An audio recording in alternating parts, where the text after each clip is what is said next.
Inner Voice, a heartfelt chat with Dr. Fujan.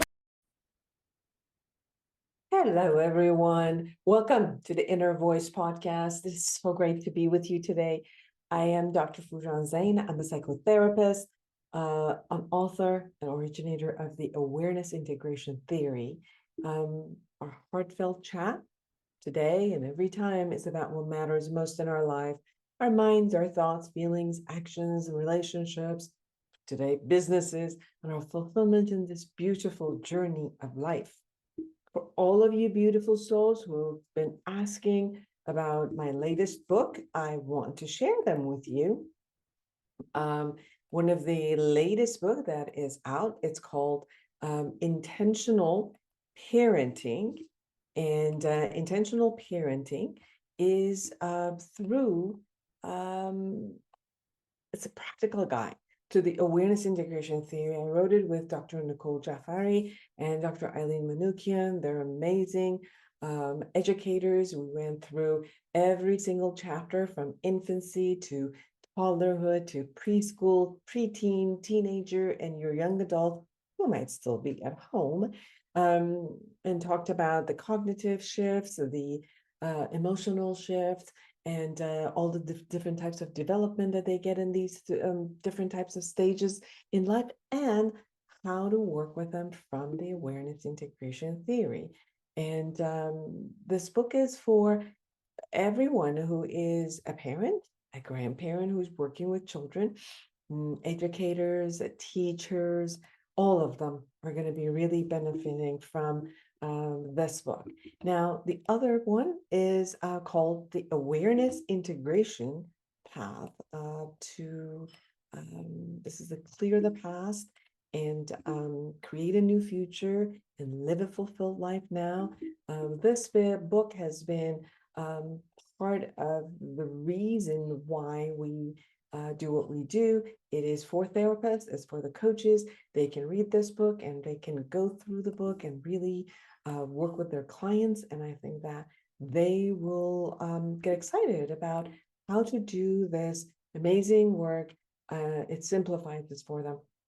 We do have training courses and we certify therapists and coaches across the world. So if you want to be a therapist or a coach and be mentioned in the Fujan app and be a part of a provider for the Fujan app, guess what? Call me, let me know that you're interested, and I'd love for you to join our community. Now, in this episode, I am excited to chat with Matt McWilliams. He is a living proof that one can pursue one's passion in life and do so while making a lot of profit as well.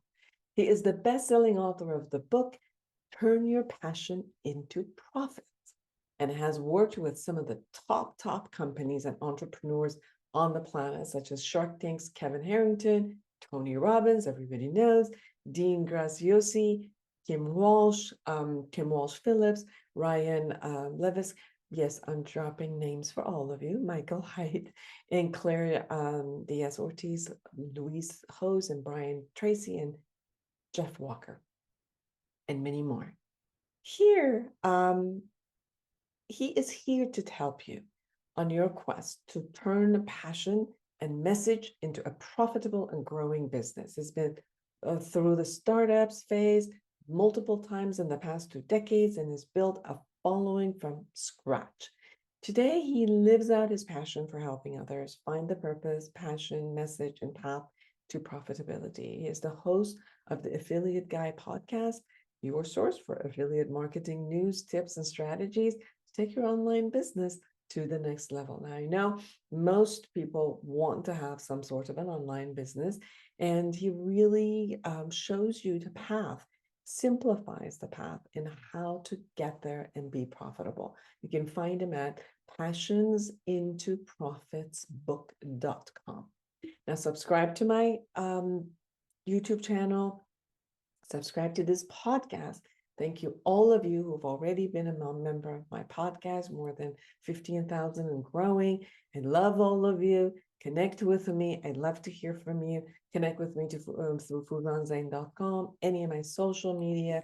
Get my book. Life Reset, which is actually the basis of the Fujon app, which is taking the awareness integration into a system for you where you could journal. We've done a lot of research in universities, and we're finding amazing raising self-esteem, self-efficacy, self-confidence, and reducing symptomology of anxiety and depression. So I'm positive you like it. You can find them on my website or Amazon or anywhere you like.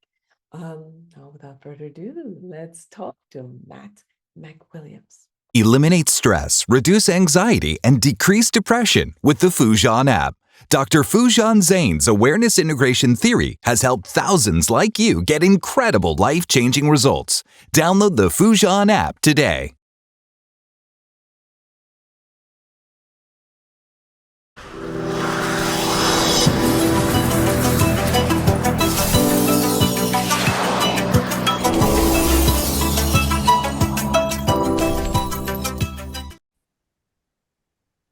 Well, Matt McWilliams, welcome to the show. It's so nice to have you. Hey, thanks so much for having me. It's great to be here. Listen, I think everybody that I know wants an online business.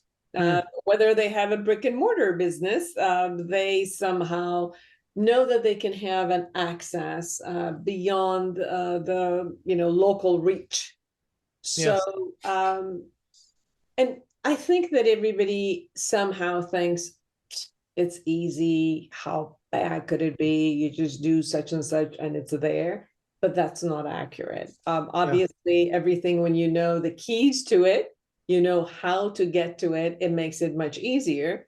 However, I think every new type of business has its own culture. And when you know the culture of that business and how to do the best that you could do, you're going to be successful. And if not, then you're not going to be successful. So in your book, Turn Your Passions into Profits, there's a way that you give the path for building definitely a rewarding online business. So I know that you're also a coach. You've done a lot of work with companies, with people who are attempting to start off their businesses. So I really like, at the end of our conversation, I want all of our audience not only to know you, not only want to run and get your book, but really gain a lot of great tips in what are the things we could do in order to be successful in this new path of business. Yeah, I mean, I think this internet thing's around to stay.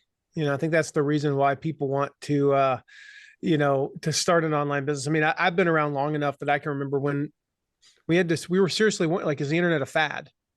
Almost all of us were still on dial-up, and it's hard to believe, it wasn't that long ago. Like, I'm 43, and it wasn't that long ago that we didn't have online video. And if you did, what you did was you went to bed and you downloaded the video before you went to bed, so that it might be ready in the morning. Yeah, when you woke up in the morning. Or you downloaded, like, now we might watch, like, I skip around from, I'm 5 minutes into a YouTube video, I'm going to watch a different one. I don't like that one. We're streaming music, and like, we take that for granted, but there was a time when, that's what you do. You downloaded like 5 or 10 videos overnight so that you could watch them the next day. But even before that, there was no video, because nobody was uploading video to the internet. Because in, the early days, 1998, 99, like, we honestly, before the .com crash, like, is there really going to even be, is the internet going to be around 10 years from now? And so I think it's here to stay. I think we can all agree, like, it's going to be around. And so now people are finally going, okay, yeah, we definitely do need to have an internet presence and to be able to start an online business. And, my personal belief is, like, I've done it various ways. This is my 4th company. I've done it where I picked the right market. I went totally market-based, where I picked a niche that, I did it because that's where the money was. And part of the problem there was I just didn't have a passion for it. The whole point of the book, Turn Your Passions into Profits, is to have both, and I've done one where I was like super passionate about it, but I didn't make any money, because it was just like, I was just giving content away, and people love me. Oh, Matt, you're changing our lives. And, and the problem is, like, the kids' soccer and the mortgage company and those types of places, they don't take positive emails from followers or people who say nice things about you on Twitter as form of payment. You actually need to pay them with money. And so I've done both of those. I've done both extremes. And the whole premise of the book is to be able to marry those two. And so I believe that like your business should be something that you're passionate about. I believe that we all have a message. We all have something, an audience that we're called to help. And that message that we want to get out into the world. A lot of times it's based on our experiences or things that we've learned or whatever it may be. And then, of course, the question is, well, how do we have an impact on the world? How do we get our message out in the world? But how do we also turn it into a profitable business so that, one, we can provide for our family, for ourselves, our well-being.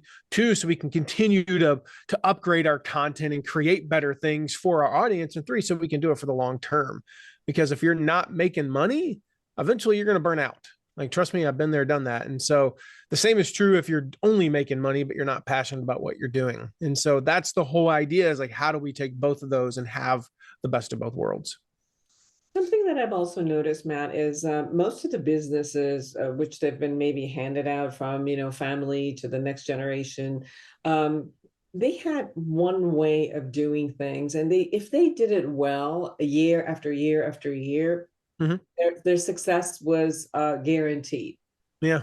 Not the same on online business, because it's almost like, maybe every 6 months, a way that you do the business is changing so fast, whether it's the technology is changing, or whether that the way, by the time you kind of figure out how to do something on Facebook, it changes to Instagram, and then it changes to TikTok, and you haven't even accumulated enough group or figured out how all the algorithm works on one social media, and now it's switched to another, and you got to completely shift your way of marketing and finding and being with people into a whole different way. Yeah. What more suggestions in what do we do in this fast running, changing technology, where the structure of your business is changing? Not only, your product might be the same, but the structure in how you can do your business, market your business, it's consistently changing. Yeah. I mean, I think one of the things you have to do is stick to principles. Things are moving fast. In fact, this is one of the things the very end of the book, I write about this because I'm talking in the context of how do we create content? How do we come up with more content ideas? And one of the principles I teach in there is like, okay, consume content, but not in the way that you think. Like, don't consume content. Do consume content to improve yourself, right? To learn, but also consume content to think about how you can work it into your content. And so I was listening to this biography of Confucius, the Chinese philosopher and fortune cookie writer. And just so he wasn't really a fortune cookie writer. People, don't get mad at me. It was a joke. And so I was listening to this biography, and it talked about, and I'm probably going to butcher the name, but the Eastern Zhou, I don't know how you pronounce it, Zhou dynasty. And it talks about how it started to decline around 600 BC. And so in my mind, as someone who grew up in the era that I grew up in, we watched the Soviet Union went from this is 30 some odd years ago. They were like, one night they were our biggest enemy. The next night they didn't exist as a country. The Berlin Wall just fell. Like, there's a Berlin Wall. No, there's not. Today, we literally watch governments topple overnight on social media. Like, this person's in power, the next day somebody else is in power. Like, it's crazy. Like, we can watch it in real time. It's crazy what's happening in the world. This dynasty, it finally fell over 300 years later. And I'm going, wait a minute. 2,600 years ago, it took 300 years for a dynasty to collapse. Today, they fall in 48 hours. And this thought occurred to me, like, okay, that's how fast the world is moving. We have to adjust and move fast as well. The thing is, principles don't change. The principles don't change. So like, I don't even talk about Facebook in the book. I think the word might not even be in the book. I'd have to do a word search. It might be in there a couple of times.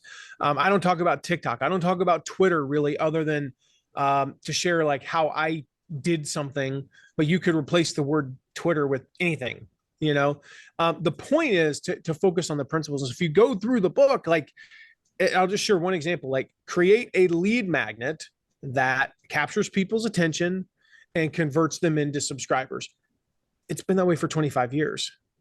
What honestly makes us think that's going to be any different 15 or 20 years from now? It's still going to be the thing that works. And the principle around that, which is we provide a quick win to our potential audience, that we solve their biggest problem, not try to solve all their problems in our first interaction with them, that we give them something of value in exchange for something of value, which in this particular case is we're solving their biggest problem, giving them a quick win in exchange for their email address, so that we can then build a relationship with them. That principle has been around for thousands of years. You know, I write about my dad in the book, just a great example. I talk about how my dad never got on the internet a day in his life. When I got a cell phone, when I was 22 and I got a cell phone in 2000 or 1999, my dad was like, "Why are you getting a cell phone? You're not the president. You know, you're not somebody important. Why are you getting a cell phone? Who would ever want to call you when you're anywhere other than sitting by your phone at your house?" You know, and I'm like, "Well, Dad, I just, you know, I want to talk to my friends whenever. And there's these things called text messages, you know," and he's like, "This is dumb. Why are you getting a cell phone?" My dad never got on a computer, never owned a computer, never got on the internet, had the best lead magnet of anybody I've ever seen in my life, because my dad was a golf instructor. Anybody out there who knows anything about golf, you can picture the practice tee at a golf course. And my dad would look for somebody in pain, not in physical pain, like they're not hurt, their back's not hurting, that kind of thing, but somebody who would hit a shot and go, "Oh, I suck at this game." And then they hit another shot. "I hate this stupid game." They slam their club on the ground. And my dad would go up and he would say, "Hey, can I help you?" And they say, "Yeah." He said, "Well, I'm the local golf professional." So he's established authority. That's what he's done there. And he'd watch him hit a few balls and he'd provide one little thing. It's not the path. He's not giving them the 2-year path to shoot their best score. He's not giving them 5 years to make it to the PGA Tour. He's not trying to do anything like that. He's giving them one little tip to help them solve their biggest problem, which is the fact that they're, say, hitting the ball 75 yards right of their target. And he'd help them only hit it 20 yards right of their target. You know, again, he's not going to fix their whole golf swing in a matter of seconds, but he'd help them hit a couple of good shots. And they would turn to him and say, "Oh my gosh, that was the best shot I've ever hit in my life. How do I get more lessons?" Then he would sell them $1,000 golf instruction package. See, that's a principle, you know, like that story there that works. Not only did it work on offline, but it works online. We solved that biggest problem. So the whole point is like, look for the principles. What are the principles of successful online businesses, but also offline businesses? You know, the principles that they capture attention. They don't wait for attention. They don't try to get attention, hope they get attention. No, they capture it. They stand out in the marketplace. Those types of things. They create raving fans. So once you get people into your audience, how do we create raving fans, like people who are just obsessed with our brand? The tools, like how we do that from a tech standpoint, are completely irrelevant. Whether or not you press this button or, you know, or upload this image to TikTok or Twitter or Instagram doesn't matter if you don't know the principles. So a couple of things I'm hearing from you, Matt. Yeah. One is that there's an essence of the business itself where you have not only that you have a product that you are, whether the product is service, that you're giving the service and the knowledge, or that your product is something that you're selling actually. Then it's the principle of what is it that you want from your clients and audience. And one thing is knowing what they want. So for example, Oh my gosh, yeah. Right. So the example we were talking about, your father was observing, and not only that he knew what you know, how to do this, but he was very observant in seeing a person not only in pain, but also looking at what was missing for them so that he could give them a tip that actually worked for them at that moment so that they got the value. So part of what I'm hearing is in your own world, you hold the principle of what you're offering. Then there's also the observation and understanding of what your market, the group that you are offering your services to, really needs. And then offer them what they need in spurts. So you give them a little bit of the content in order for them to gain, to know what they can gain if they actually get your service. And then from there, you systematically create modules or different aspects of what you need to share with them. And then obviously you put the price on it and share with them. And when they are satisfied with you, obviously this thing will take off. This is what I'm hearing, right? Yeah, I mean, he was observant, but he was also intentional. You know, that's the thing is, so In that same step where I talk about how to create the lead magnet, I talk about how to get your lead magnet in front of your first, how to get your first 500 subscribers. How do we build that seed list? Because I can tell you right now, if you can get even, I don't even name 500, if you can get 200 people on your list, you can get 2,000. If you can get 2,000, you can get 20,000. If you can get 20,000, you can get half, a quarter million. Like the principles are the same there. And so, but it's intentionality, when, again, to go back to the lead magnet example for instance, like I talk about in there, again, I share about my dad and all that. I share like the number one thing about a lead magnet is it needs to address the immediate or pressing need in your audience. We're not solving 37 problems. We're not giving 37 steps. So people think, well, I got to create an ebook, or I got to create this massive free report. I got to create this 3-video series that's an hour and a half long. Well, how many problems is that going to, are you attempting to solve? Well, all of them. Why would you solve all of them? For one, that's intimidating for me as a consumer. I only want you to solve one. I'll pay you for the rest and I'll go through that on my own time. But if I don't consume the content, I'm never going to really get into your ecosystem. I'm never going to be a fan of yours. But if you solve my one problem, so I talk about like pain. I give this as an example in the book. I was like, imagine your friend comes to you and he is going, oh my gosh, my back is killing me. It's been hurting for 3 days. It's the worst back pain I've ever had in my life. And I go, well, here's a list of 37 exercises you can do to improve your pain in 6 months. Oh, and a chiropractor appointment for 3 Thursdays from now. You suck as a friend. That is like the worst friend ever. No, can I have an ibuprofen? Here's the deal. If you give me the ibuprofen or you find somebody who can get the pain to be 50% better right now, I'm open to your 37 exercises. I'm open to going, and spending thousands of dollars at a chiropractor to solve the problem long-term. I'm open to a device that will help me sleep better in a better position that will, over the course of 6 months, improve my back pain. But I need the ibuprofen right now. I need that quick win. When we give them that quick win, then they come back for more. And so that, again, the idea there is we've got to be intentional about it though. Like the intentionality is I'm not going to put together a 9-page report. I'm going to put together a 1, maybe 2-page report. I'm going to put together a checklist. I'm going to put together a cheat sheet. I'm going to put together, if I'm going to do a video, it's going to be a 5-minute video that solves their number one problem. Like that's the key. Like I talk about it. This is going to be true whether you're on TikTok, Instagram, or some social media network that we've never heard of. I guarantee you there's going to be one. That is one thing I don't know what it's going to be about. I don't know who it's going to attract, but I guarantee you unequivocally by 2030, there will be another $100 billion evaluation on a new social media company. You can write that down. That's a bet you can pretty much cast because it's been true pretty much every 2 years for the last decade, So that said, number one, we define the problem. Number two, we solve it. That's what it does. And if you do that, and if you're intentional about it and you are disciplined, that's probably the third word. If you're disciplined, that you don't try to create the most beautiful lead magnet of all time. Again, just using this as an example. You don't try to solve all the problems. No, you focus on the one. You'd be amazed. I had a friend of mine. I did not write this book for 7-figure business owners. I wrote it for people who are beginners, maybe upwards. Maybe they've been blogging for a couple of years, or they have 50 podcast episodes under their belt. They're typically doing under $100,000 a year though, anywhere from 0 to 100,000. I did not write this for 7-figure business owners. I had a friend of mine though. I gave him an advanced copy of the book because I talk about him in the book. I gave it to him as a friend, not as, I think this is going to benefit you. It was just like, I thought it'd be something maybe he posted about it on social media and shared it with his audience and things like that. That's why I gave him a copy. I had no intentions of him ever reading the book. Truth be told, I figured I even told him what pages his name was mentioned on, so he could just go there, read that page and be done with the book, maybe give it to somebody, an aunt or an uncle who could use it. And he's like, man, I read through the book.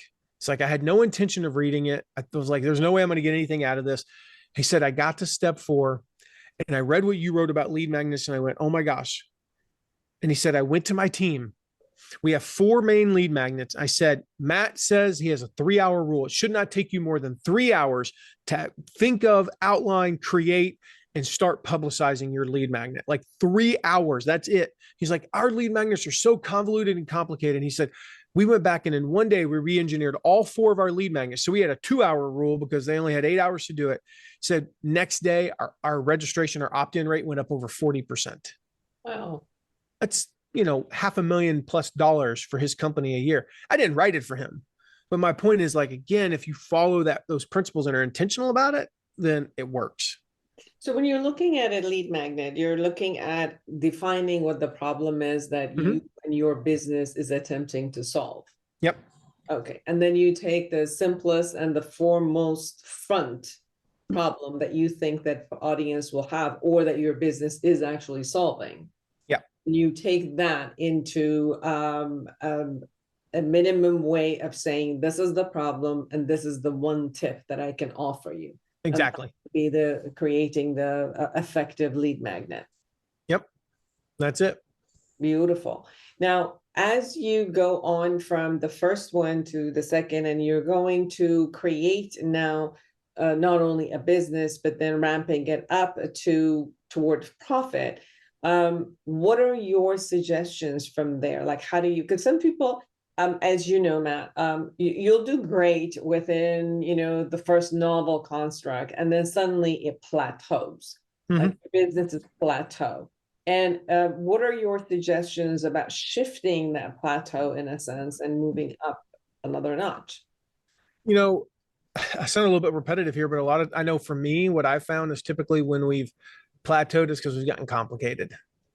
We got complicated? We got complicated. Okay. Yeah. We've gotten, we've just gotten kind of away from those principles, again, like for me, we've done that. We kind of run in like 18-month intervals. It seems like about sometime between month 14 and 18, we just flatline, and it's usually new levels, and they say new levels, new devils, right? We're bringing on new levels of, we have, new team members, more team members, a bigger team, more levels of complexity in a good way. The reality is when you add clients, when you add students, when you add customers, when you add employees, there are levels that, we both anticipate and we don't anticipate. We have, like when you have one person who's in charge of customer service, billing, and HR, and like 4 other things, it's not complicated because they know everything. Everything's in their head. Then all of a sudden you bring in a new person to do one of those things, and it's like, wait a minute, this is whoa. Now they're asking these questions and they're thinking of these, and they have more time, because sometimes it can be a good thing when you have just a customer service person, but it can also be a bad thing. The good news is they have 40 hours a week to do nothing but customer service. The bad news is that means they have 10 hours a week to think of things, and they start finding all kinds of problems in your business. Well, that's a good thing, but it's a bad thing because it adds things that we have to do. That's the bad side, but it's a good thing because they're finding the problems in our business, And so we find that tends to happen quite often, about every 14 to 18 months, we start plateauing because we begin to complicate things. And I've noticed that, like in our business, I'll go back to the lead magnet example, practice what I preach, right? Is we start developing like really convoluted funnels and really convoluted lead magnets. It's like, wait a minute, why am I doing that? Like I teach this, checklist, cheat sheets, toolkits, templates, swipe copy, make this easy. Like what are people going to come to us for? People are not coming to us saying, what I really want to do? I want to subscribe to this guy's account and learn everything about everything in online business.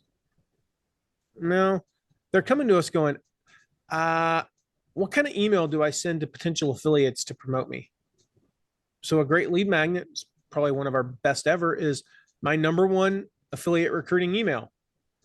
That lead magnet is literally a text file that has a sample email in it. That is it. But if you think about it, it solved their number one problem. I gave them exactly what they didn't ask me for 10 templates. They didn't ask me for 27 different varieties of templates for every situation. I told them I'm gonna give you my number one. Now, if you have a specific type of business with a specific nuance and you want to get all of our email templates that cover every possible thing, like launching a book, doing a virtual summit, a challenge, a webinar, all that stuff, boom, I've got different templates. That's a stupid lead magnet. I'm not going to give you 57 templates, and you have to scroll through and find the one that's relevant to you. No, I give you my number one general one. And if you want the specifics ones, then we actually sell that as a product, Same thing is like, okay, you want to get started on affiliate marketing. Now I've got a 1-page cheat sheet that it says, here are the steps to get started, and gives you the tools to do that. It doesn't tell you how to create a promotion plan and how to, schedule this and how to use social media to promote your first affiliate promote. No, that's in a course that we sell, but it gives you the steps. And by the end of that thing, you've been accepted into an affiliate program. You've applied and been accepted into an affiliate program. That's success. So we have to redefine success often. And so I think for us, when we get really complicated and start to think about like all the things we could do for our audience and try to like, here, let's cram everything we can into 30 minutes, when really what we need to do is just take a deep dive into one thing. So what I'm hearing from you, Matt, is even though as the business grows, there is an opportunity for growth of products and different angles, and obviously you want to create all of that.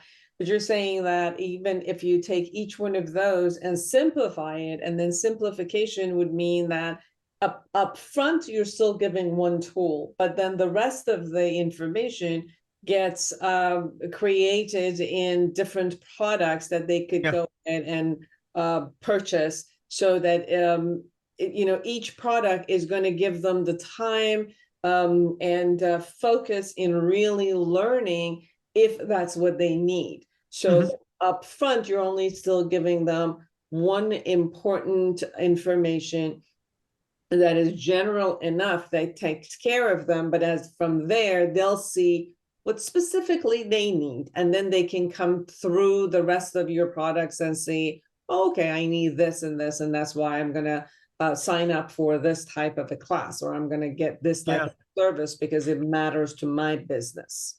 Yep. That's what it's all about. I mean, really, it's about solving problems. Our content solves problems, and you have to think about it again. Think about like the last 25 Google searches that you did. What were those Google searches? Occasionally we're like, what was the score of the football game? Right? Well, I mean, you could argue that solves the problem of not knowing the score of the football game, but there's no how-to as a result of that. But so take those types of things out. What's the weather going to be tomorrow? Okay. That's an easy one. But, if you look at most of the Google searches, I'd venture to say of the ones that solve problems, probably 50% of them start with the two words, how to, and so, or how do you, and things like that.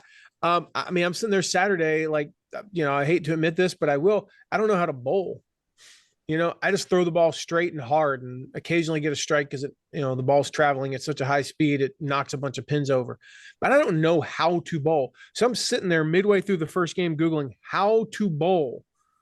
And then sure enough, I found a couple of things that kind of showed me a little bit better. And it so happened, and my wife was like, okay, that's not fair. You Googled that. I literally, like the very next ball I threw, I rolled a strike. I got a strike and ended up having my best game ever. My best score ever is like 130 or something. I don't think I ever broken 100 before, and, so I'm like Googling that. I Googled how to bowl. I can promise you, if I cared enough, to me, I don't care. But if I cared enough and there was a lead magnet that showed me like that said, how to get your first 100-point game, I would get that in a heartbeat. Or just how to throw a bowling ball. I don't even know if you call it throw. I don't know the terminology, right? And it just showed me how to grip it even. I would download that. And then if they had a course, again, if I cared enough, that showed me, for $47 how to actually bowl and really know how to practice and do, I would buy that in a heartbeat. So that's the type of thing we're looking for. Again, you just think about what people search for. It's a great way to start in terms of, again, how are we going to solve that one problem? And then the system is what comes later. The whole system is what comes later in terms of a paid product. Now, let's go back to the first actual word that you have. in this wonderful book, Turn Your Passions Mm. into Profits, The Proven Path for Building a Rewarding Online Business, by Mike Williams. Matt, when you talk about passion, a lot of people want to have business, but they don't really know what they're passionate about, or they've never kind of allocated or connected the passion into a money-making business, right? Mm-hmm. So obviously, as a therapist for 30 years, as I work with people that they work in businesses or jobs that they hate. So we come back and it's like, well, what is your passion? And it takes a long time for a person to kind of like look at what their passion is. And one of the things I've noticed, Matt, is it's usually like separated, because, for example, if they started a job going to, they were 16 or 17, they started at Starbucks or McDonald's or something, and then they learn how to work and kind of like went from one thing to another, and maybe they got a degree in a particular thing and from one corporate to another, and kind of never figured out what is it that I'm passionate about. And when they found out about their passion, it usually was like a set up as a hobby. Mm-hmm. And now they don't know. They're done with the work, especially after a pandemic. What you could see a lot, a lot of people decided, I'm not going back to the corporate world or the same way that it used to be. And now it's the matter of, okay, what do I want to do if I was going to take this a home business and have it from home? And they'll listen to their friends. It's like, oh, this makes money and this makes money and you should do that. And this is exactly what you did at the beginning. It's like, I listened to friends and said, oh, maybe I should do this. And then I started and I'm like, I don't know. So how do people, as you've said in your book, coming to find their passion and shaping their passion into a business? Yeah. Well, the good news is you don't need to go to a cabin in the woods for a week, or find a guru, or a yogi or something to be able to figure that out. It doesn't require some deep soul searching. I think people put a lot of pressure on themselves. They think that, they have to figure this out and it's going to be this way for the next 30 years. I'm a big fan of the word iterate. We talk about it all the time in our business. Like we were talking about as a team today. Do we have a process for this? I said, nope. Here's what we're going to do. We're going to go with this version now, and we're going to iterate over the next 2 months. And at the end of 2 months, we're going to figure out we're going to document the process. So I think people put a lot of pressure on themselves. They think I've got to get this right the first time. First of all, you don't. Second of all, it's not really an extensive process. Like this is something you probably know better than you think you know, and you can do in about an hour. So I walk you through 3 exercises in the book. The first is just the first question. Sorry, it's 3 questions in the exercises. The first question is, what is it that people are always asking you for help with? There's probably not more than 3 or 4 things. The people are always asking you for help with. For me, people come to me for 3 things. Matt, how do I grow my email list? How do I start affiliate marketing? How do I start an affiliate program? Or run an affiliate program? That's it. Nobody's asking me for anything else. Nobody's coming to me and asking me for big, deep. Nobody asked me, Matt, how do you hire people? Like my mastermind buddies might ask me, wow, you do a great job hiring. You don't lose. How do you do that? But no, outside of a few people, nobody's asking me for my process on hiring people because I'm not an expert on that. Right. I might share it with a few people who are curious, but that's about it. So think about, what is it that people are always asking you for help with? I write about Jonathan Milligan, my friend Jonathan, in the book. He started a blog about career stuff. So how to write a resume, how to do interviews, things like that. But then over time, people were always asking him, how'd you start this blog? How'd you build this blog into a 6-figure business?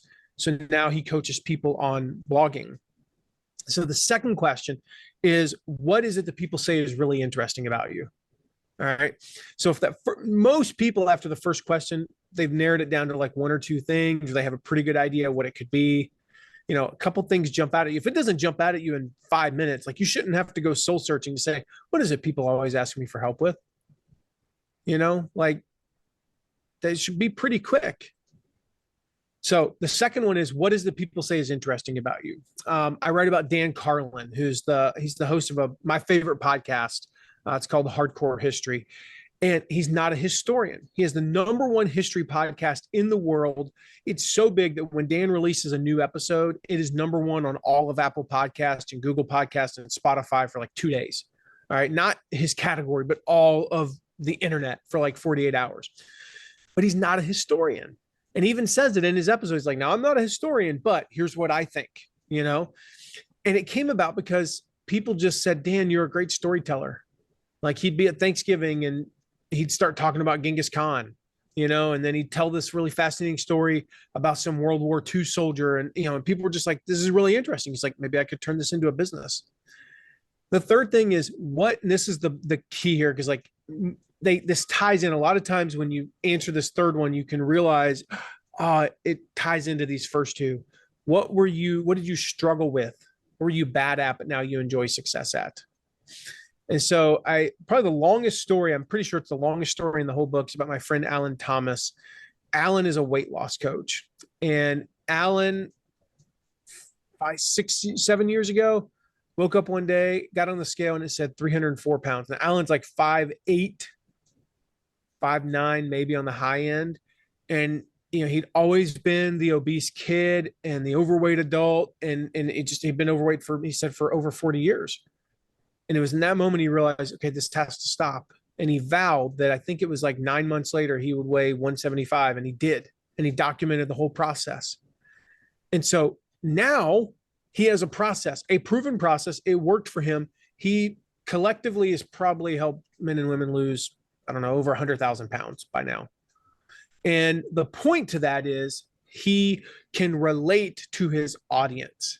Like he's not the guy when you have a 58-year-old, this is one of his guys I remember, is a 56-year-old. He's a pilot, weighs about 350 pounds, probably 5'8", 56 years old, like I said. And he is not going to be attracted as a potential coach or as an expert to somebody who's in his 30s, who's been fit since he was 10 years old, has big muscles and all that stuff. Like that's not who he's going to be attracted to. All of his students and all of his clients say, Alan, the reason why I signed up with you, the reason why I was attracted to you is because you've been where I'm at. You know what it's like to be in my shoes. And I wanted somebody who I could relate to and who could relate to me. And so again, what is it that people are always asking you for help with? What is it people say is really interesting about you? And what is it that you struggled with, but now you enjoy success at? If you look at my story that I share throughout the book, I struggled building my list. I struggled monetizing my platform. I struggled, it was a long time ago, but I struggled starting affiliate programs. And then I developed systems for how to do that. So all I do now is just share exactly how I did it. Mm-hmm. And then people also say now that that's really interesting about me and come to me for help with that. But most of us have those things already in our lives that we can become, you know, start a platform around, whether it's gardening or fitness or, you know, running a business or leadership or whatever, you know, I mean, all those things, most of us have something that falls into one of those three categories. Most people who go through this exercise, 20, 30 minutes, they're like, I got it, nailed it down. I know exactly what it is.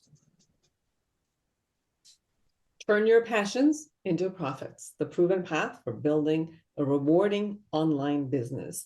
Matt McWilliam, anything we haven't shared that you really want everybody to know? Not that I can think of. I mean, yeah, we talked kind of about the path. I'll walk you through the path real quick, you know, and just kind of give you the overview. You know, I mean, again, we talked about getting clear on who you help. That's step one. All the steps begin with C. Part of that is, to be quite honest with you, it's because I can remember them, you know. But no, I mean, it makes it easy for people. The second one is all about committing to leading.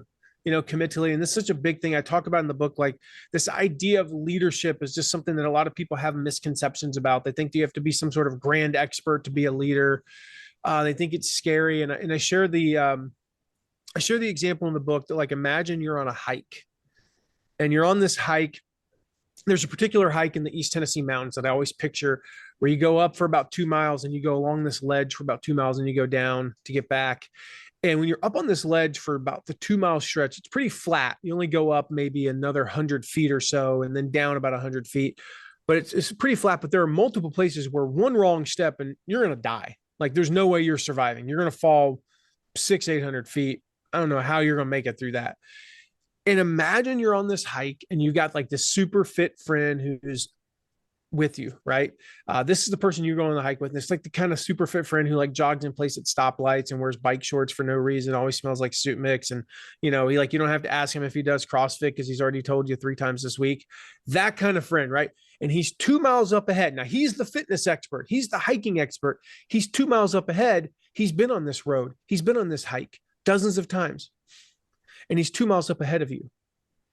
And he's yelling back to you and going, hey, hurry up and watch out for.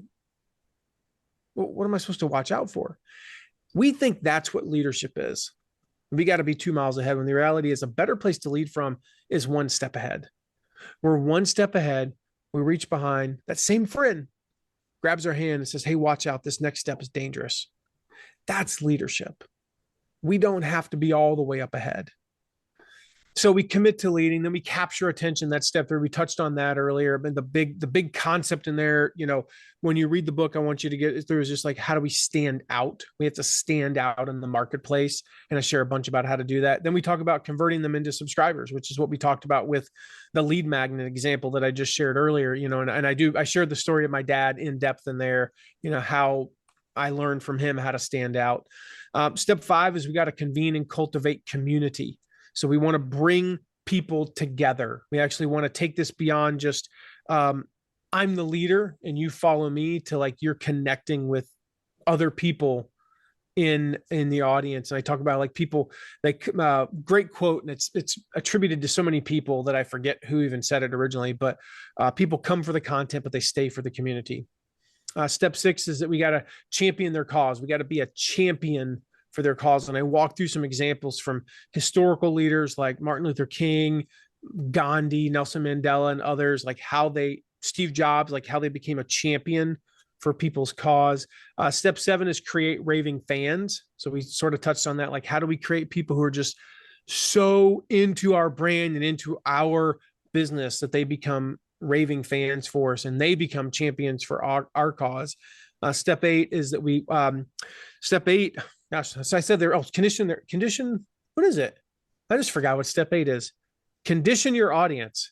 I said that I made them all see so I could remember. I knew condition, but I couldn't remember the end of it there. You want to condition your audience. You know, we want to condition them to open our emails, to read the emails, to click on the emails, to read our post, click on the post, share our post. Like, we want to condition them. Then we got to commit to monetizing, which is step 9.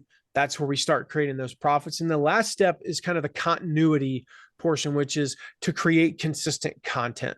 So yeah, we started monetizing. We created a nice little, let's say, a couple $1,000 a month business.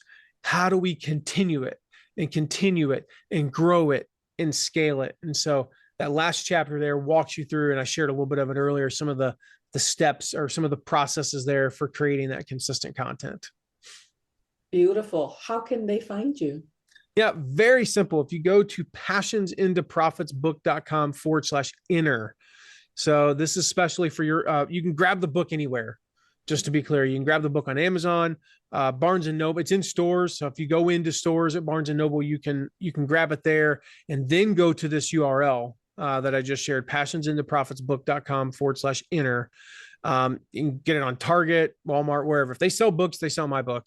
But the best place to get it is right there again, or go into Barnes and Nobles. It's in most Barnes and Nobles nationwide. Then go to passionsintoprofitsbook.com/inner, and you'll be able to redeem your bonuses there. We've got over $500 in bonuses for your audience. So, special there, tons of just awesome extra goodies that'll help you kind of take what you've got in the book to the next level. Beautiful. Thank you so much for taking the time to be with us. Thanks so much. And for all of you who are out there, create an amazing life for yourself and everyone around you. And until next week, bye-bye. Eliminate stress, reduce anxiety, and decrease depression. Dr. Fujan Zain's awareness integration theory has helped thousands like you get incredible life-changing results. The Fujan app gives you her evidence-based treatment in the palm of your hand. Download today.